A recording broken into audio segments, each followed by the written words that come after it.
God bless you. My name is Prophet Elijah Bamidele Ilugolo.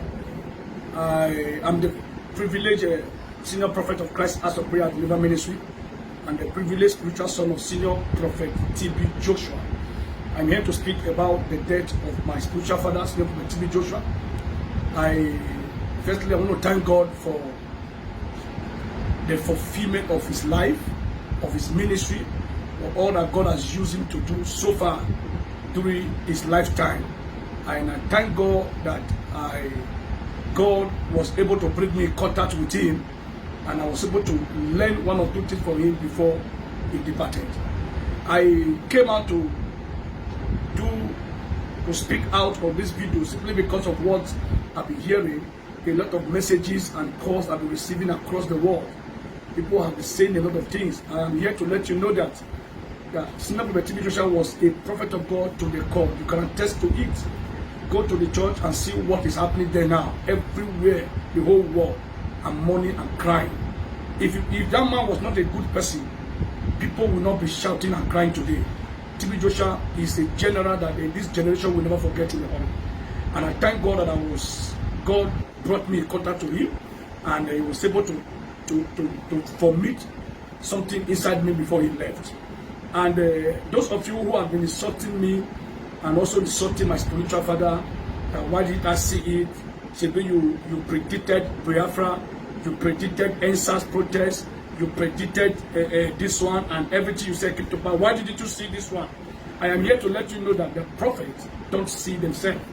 God decided, God can show you what he wants to show you, and he can decide not to show you. If God decides not to show it to me, does not mean that God is not God. Are you hearing me? On Tuesday last week, around after 40 night, I got a call from my spiritual father, and he spoke to me. He spoke to me. By the grace of God, I met him on the 10th of July, 2020.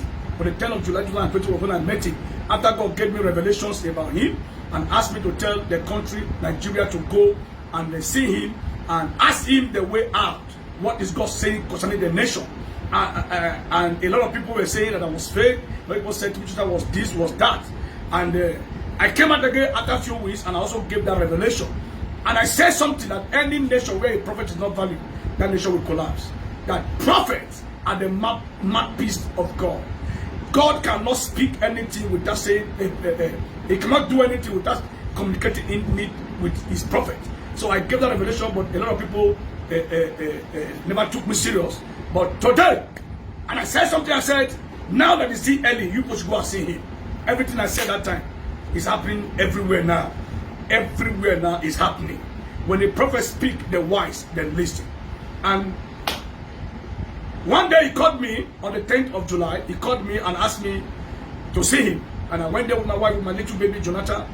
And a day after my wife's birthday, and my PA, Chooks, who followed me down to synagogue. When I got there, Baba took me around the whole church, took me around the whole mountain, showed me everywhere. I've never seen a man that is as humble as Senior Prophet T.B. Joshua. And be crying to God, oh Lord, give me the spirit of humbleness.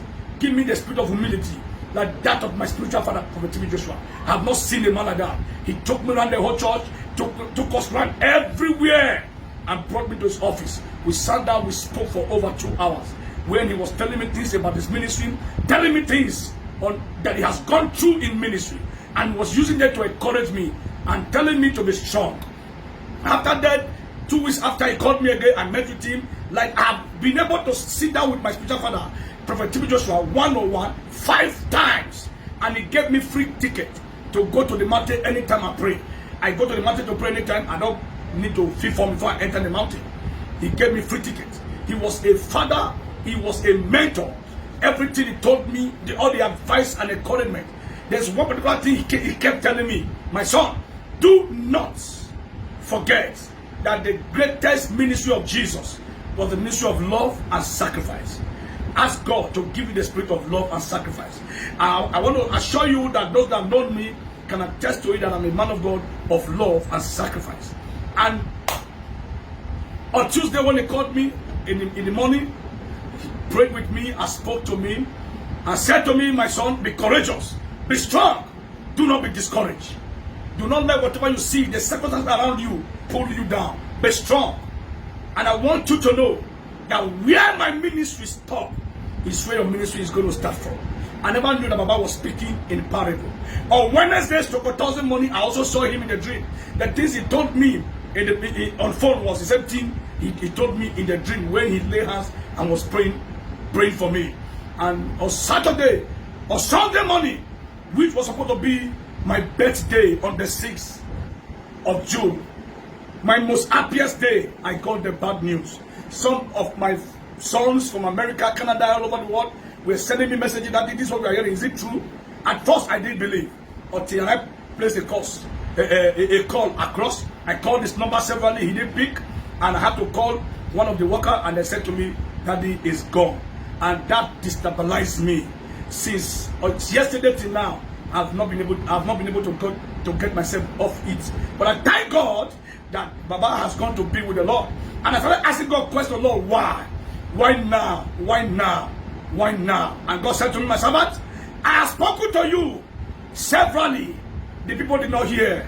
Said there is something that's going to happen very soon that will shock the whole world. And my eyes are too holy to behold iniquity. So I have to take my servant away. So that people will not say, you are here and this is happening. Say, my servant, be courageous, be strong. So okay. I started getting text messages from people, Esau and upon Esau. Why did you see it? I want to show you something quickly in the book of 2 Kings chapter 4 from verse 25. And the Bible says she went and came unto the man of God to Mount Carmel. And it came to pass, when the man of God saw her afar off, that he said to Gehazi, his servant, Behold, yonder is that Shunammite. Run now, I pray thee, to meet her, and say unto her, It is well with thee, it is well with her husband, it is well with her child. And she answered, It is well. 27. And she came to the man of God, to the hill, and she caught him by the feet. But Gehazi came near to thrust her away. And the man of God said, Let her alone, for her soul is best within her. And the Lord had hid it from me and had not told me. God will tell you what he wants you to know. God can only reveal what he wants you to know. Prophet, I said before, they don't see themselves. A prophet has a prophet. No matter how strong you are as a prophet, you must have a prophet. Because not everything about you that God will show to you. This is the reason why I said to people, I am very, very open. If God gives you any message, even you that is watching me now, you see anything about me, you know that it's not correct, correct me. I am open. I am not a prophet who is carrying shoulder. No. Prophet does not see themselves. If you dream, God show you anything about me, send me message. Man of God, I saw this about you. I will pray and God will help me. That is who a prophet is. Prophet don't see themselves. Even as God used me to prophesy to you, God can still use you to prophesy to me back. So do you have been insulting me, sending me messages? Why didn't you see? You say you are a prophet, you are a fake prophet, you are this, you are that. Elisha did not see the death of the Shunammite woman. And this was the woman who was a blessing to Elisha. And he said, God hid it for me and did not told me. So if God did not tell me and God, he said, according to you, that Prophet did not predict it. God spoke. He knew that he was going to die. That was why he called me. He knew that he was going to die. That was why he spoke on the mountain of Saturday and said, a time to come to church and a time to go home. This is not the time to raise abuses caused on Prophet TB Joshua. The most abused prophet in the world, the most insulted prophet in the world. You insulted him when he was alive. Now he's gone. You are still insulting him. What a heart. There's one thing you must know, that everyone will die. It is how you die that matters. But everyone will die one day. Death is a rope that is hung on the neck of everyone. Let us be mindful of what we say. Prophet TB Joshua is my father and I love him so much. He remained my spiritual father. Come rain, come sun. I cannot deny him. TB Joshua, may your soul rest in perfect peace. I pray for all the Emmanuel TV partners all over the world. I pray for all the Synagonians. I pray for the family of my spiritual father. And I pray for all the lovers of Prophet TB Joshua. That wherever you are, that the Spirit of God upon the life of the prophet will preserve you, preserve your household, preserve your business. You will not die. God will favor you. In Jesus Christ's name, I pray. Amen, amen, amen.